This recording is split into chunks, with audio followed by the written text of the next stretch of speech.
Yun nga, na-duplicate lang. At yun nga, ito ay... Na-duplicated daw yung resulta sa Yes. 15,001 precincts. Di ba? Ito yun, article, di ba? Affected precincts, 15,001. Impact candidates. Impacted, na impacto ni Lisa Marcos. Na-impacto si Senator Bongo daw nabawasan ng 5 million. Ito yun, impacted. Binawasan siya as an adjustment. Nadagdagan siya because of the substitute. Of the duplicated yung yun. So binawas yun. Dinagdag tapos binawa. Yeah. Right. Wala talagang eleksyon na walang dagdag at walang bawas. Di ba? Ito talagang komisyon o eleksyon. Tarantado talaga. Lahat ng tao dyan, maliban sa rank and file, puro tarantado. Iniinsulto ko na talaga kayo, George. Pati yung mga kasama mo muna komisyon, kailangan kayo tarantado. Public yan, ha? Napaka-tarantado talaga ninyo. Aabot tayo dyan, ha? Babalikan ko yan, yung pagkatarantado. Impacted candidates. Ito yung mga kandidato, mga kababayan, na na-impacto ni Lisa Marcos. 39,280. Ilang kandidato ang tumakbo? Ilang kandidato ba ang tumakbo? 18,000 positions. Basta 39,000. Positions affected. Single winner races. Ibig sabihin, gobernador, mayor. 7,600. Yung positions affected 1,400 plus. So maraming mayor or governor, congressman, governor, mayor, party list. Single winner races yan. 1,100 plus ang na-impacto ni Lisa Marcos. Adjusted candidate rankings. So in-adjust yung ranking ng mga kandidato, 7,600. 7,600. Aling naman kaya Claire tong report na to sa ano ba tong report na to? Dombo Radyo. So mga kandidatong naapektuhan dyan is around what? 39,280. Tama yan yung report niya. Impacto ni Lisa Marcos. Wakwak nga sa impacto eh. Nasa na-impacto itong mga kandidato na to. Claire, mga kababayan, unang-una, ito ang gusto kong iparating sa inyo. Diba ang sabi ninyo, Comelec, nag-source code review kayo? Ha? Ni-review ninyo ang source code. This is part of the entire ecosystem. The automated election ecosystem. Akala ko ba ni-review ninyo ang source code bago tayo nag-compilation? Natandaan nyo ate kayo, nag-mention ako about compilation. That is converting the human readable instruction called the source code. Source code is the human readable instruction. Input equals enclosed in parenthesis E. Ganyan. So mag-i-input ka dyan. So that's human readable. Kasi nababasa natin. You need to convert that into binary language, yung series of ones and zeros. So ang process niyan is compilation. So ang labas niyan is trusted build. Okay? Source code, compilation, ito yung process na gagawin mo tong human readable instructions into machine readable instruction. Ang labas ay trusted build. So, yan. Nangako ang Comelec na ayon sa batas ay ni-review ninyo at that it is working. At si technical evaluation committee nag-certify that the system is running properly, accurately, and reliably. Bakit ngayon nagdoble ang resulta? So, anong ibig sabihin nun, mga kababayan? Nagsabi ang Comelec, si George Garcia, na review itong source code bago kinumpile, bago naging trusted build, bago in-implement. Nag-certify ang technical working group ng DOST. It is ready, it is running properly, accurately, reliably. Tapos ang resulta, nagdagdag ng 5.2 million votes affecting 15,001 precincts. Anong ibig sabihin nun, mga kababayan? Hindi ni-review ang buong source code. Hindi properly working accurately and it's not properly working, running, and it is not accurate. So, hindi totoo yung source code review. Hindi totoo yung certification ng technical working group. Yun lang ang ibig sabihin nun. That's one na katarantaduhan ng ng COMELEC dito ngayon. And this did not happen only today. It happened also in 2010. That's a long time ago.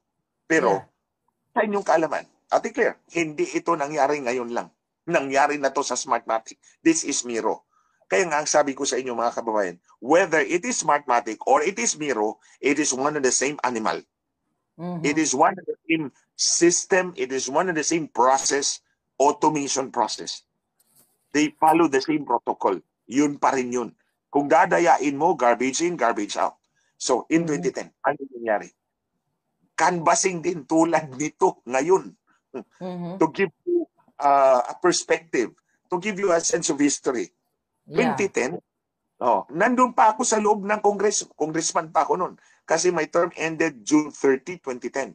So, nag-canvassing kami towards the end of May. So, nag-canvassing na kami. Presidential canvassing yun, di ba? 2010, yeah. Ang total number of registered voters in the Philippines was 51 million something. Okay? During the time. Nasa website yan ng COMELEC, ha? Nasa website ng COMELEC. Total number of registered voter, 51 million plus. Nung nag-canvassing ang COMELEC sa central server nila, ang lumabas, total number of registered voter, 102 million. Na times 2. Ang 51 million naging 102 million. Sa COMELEC server yan. Ang total number of registered voters naging 102 million. So nadagdagan ng 51 million ang registered voter na times 2. Nung magbukas ang canvassing system sa Kongreso, pagtingin ni Senator Juan Ponce Enrile, the total number of registered voters was 153 million na times 3. No? Hindi ito ngayon lang nangyari. Nangyari na rin ito noong 2010 pa.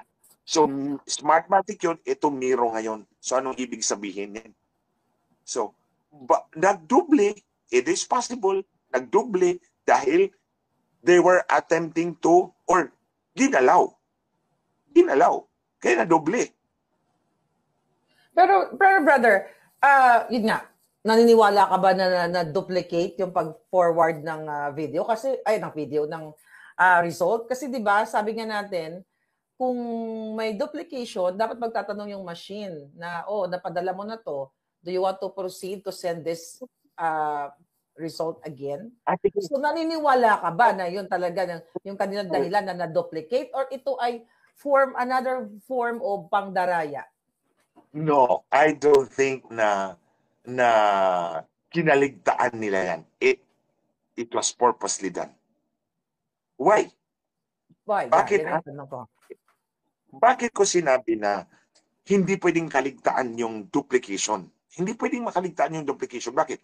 This is an election where numbers must be definite and specific. You cannot allow for a duplication or a reduction. Di ba? Hindi pwedeng mangyari na mag-reduce yung bababa yung numero ng na-publish na boto or babago dahil na-duplicate. That is a no-no. That is unacceptable because we are talking of confidence in the results of the elections. Confidence yan. Trust of the people yan eh. Tapos ngayon pakikita mo, nagdoble yung boto. Sino ba maniniwala sa election system mo? Both Smartmatic and Miro in this case now.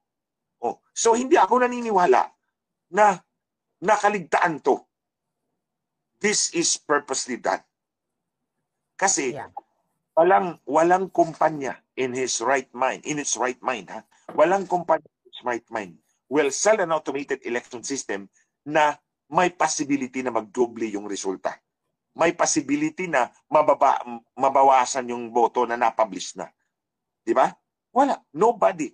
No self-respecting company will ever allow their system to be prostituted like that unless the purpose is to cheat. Naglan ma-inject ko lang kasi kanina nag-post ako, sabi ko na naginip ako talaga na may COMELEC na nagsabi nga sa akin na itong daw si Attorney Vic ay binawasan ng 5 million. Since we're talking about 5 million, yung panaginip ko na inutusan daw ni Lisa Tanaso ng Bangag Administration ng COMELEC na bawasan si Attorney Vic Rodriguez ng 5 million. Pwede ko bang sabihin with your explanation na maaring totoo yung panaginip ko na sinabi sa akin ng COMELEC personality dito sa duplication of votes? What is your thought about it? Normally, hindi naman ako naniniwala sa panaginip.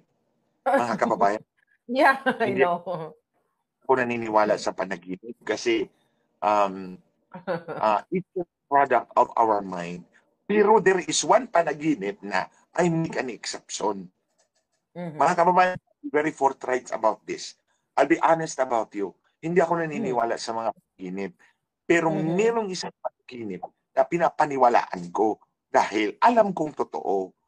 Kapag nanaginip ka na binawasan ka ng boto ng COMELEC, totoo yan. Totoo yan. Ayan.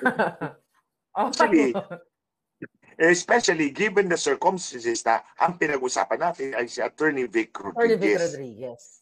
So, nakalab ni Lisa Tanaso ni Bruja. So if that's the case, with yun yung pinag-usapan natin, tinitignan ko ma-interrupt lang kita, Attorney Glenn.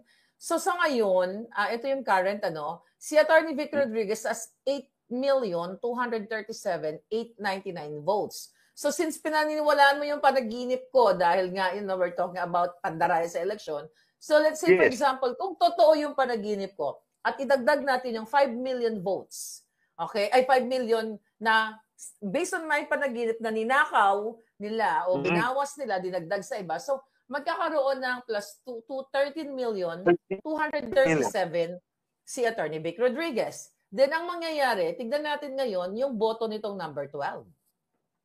So kung magbe-base tayo dun sa panaginip ko, pasok si Attorney Vic, malalaglag si Amy. Yes, right? Malalaglag si Miss Manga. Sino? Si Miss Manga. Si Manga. Yeah. So ngayon, since 13 million, kung totoong binawasan siya, papasok si Attorney Vic dito sa it's either 10 or 11, right? Number 10. Si number 11 magiging 12. Si number 12, si Marcos, malalaglag to number 13. Yes, di ba? Nakita mo yung ayan. So, ngayon, ang tanong ko sa iyo, dahil naniniwala naman kami sa iyo na yung dinidiscuss mo about dayaan, di ba? I hope naintindihan ng ating mga kababayan. Ulitin ko lang. So, kung totoo yung panaginip ko na binawasan si Attorney Vic ng 5 million, pasok siya talaga. And plus the fact, Attorney Glenn, ito pa, I don't know kung nakita mo yung, I think may post, hindi ko lang alam kung ano yun, media, na nag-release sila, tignan natin to dali lang. So nag-release sila, brother, ng result. Nakikita mo yung kay Attorney Vic, yung mukha niya nakalagay doon, nakita mo?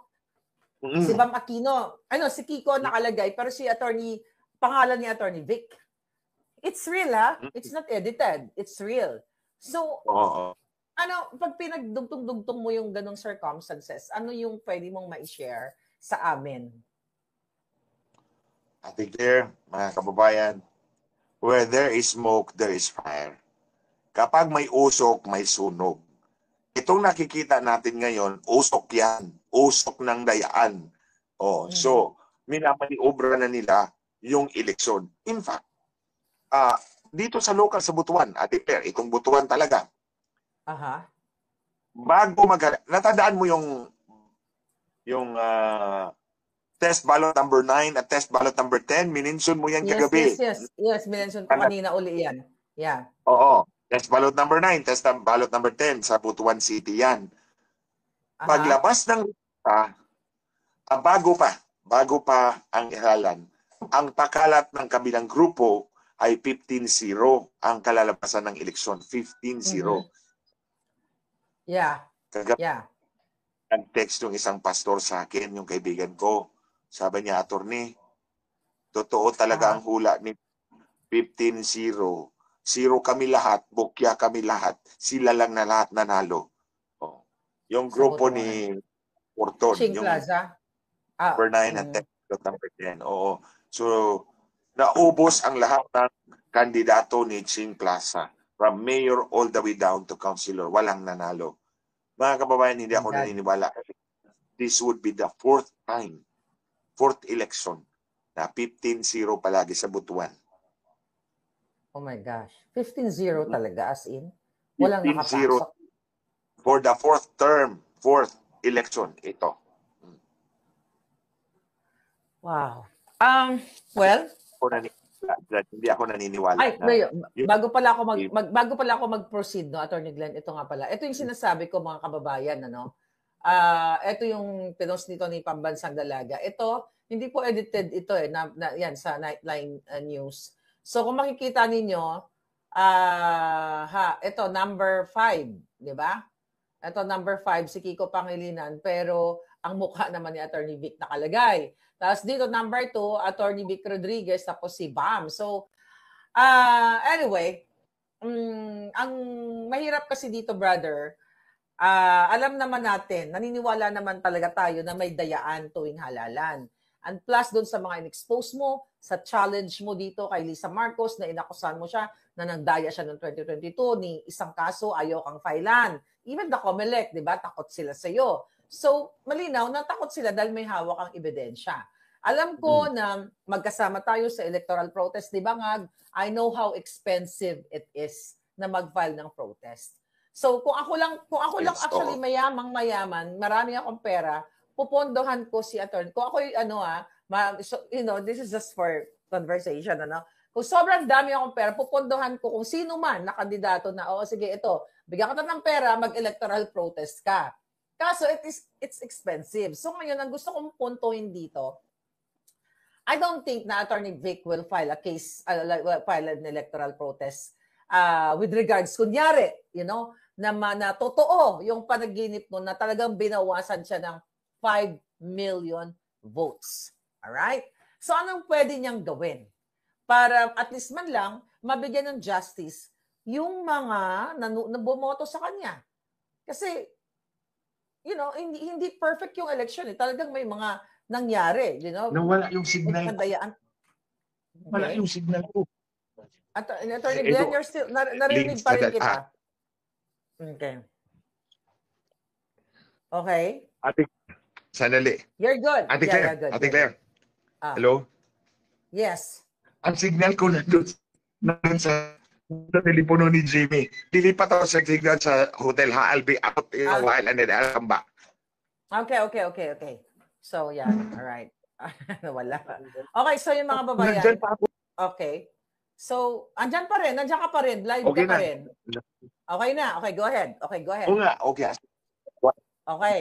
So, yun lang yung katanungan ko. I don't think Attorney Vic Rodriguez or other candidates will file an electoral protest knowing na napaka-expensive nitong electoral protest na ito. Ano yung pwedeng gawin itong mga kandidato na sa tingin nila ay dinaya yung kanilang boto? Yeah, Ate Claire, mga kababayan, alam nyo, kung alam nyo lang yung gastusin pagdating sa electoral protest, no? In the case of senators, meron naman tayong president. That's the case of Coco Pimentel. Tumakbo si Coco noong 2007, the last manual elections, like me, last manual elections. Tapos, nagprotesta siya, 2011, around August yata yun, na-unseated si Duterte at siya ang pumalit.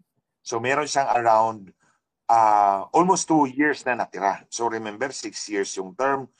2/3 na ang nawala. 4 years na ang nawala, mahigit. Natira sa kanya less than 2 years. And we don't know how much he spent, pero malaki-laki yun. Millions gastusin mo. Electoral protest din ito, ha? We're talking electoral protest ni Coco kay laban ni Zubiri. Okay? The only legal way to challenge the result of the election is the protest, di ba? Wala na kasi tayong pre-proclamation controversies unlike before. Sa manual elections, bago maproklama,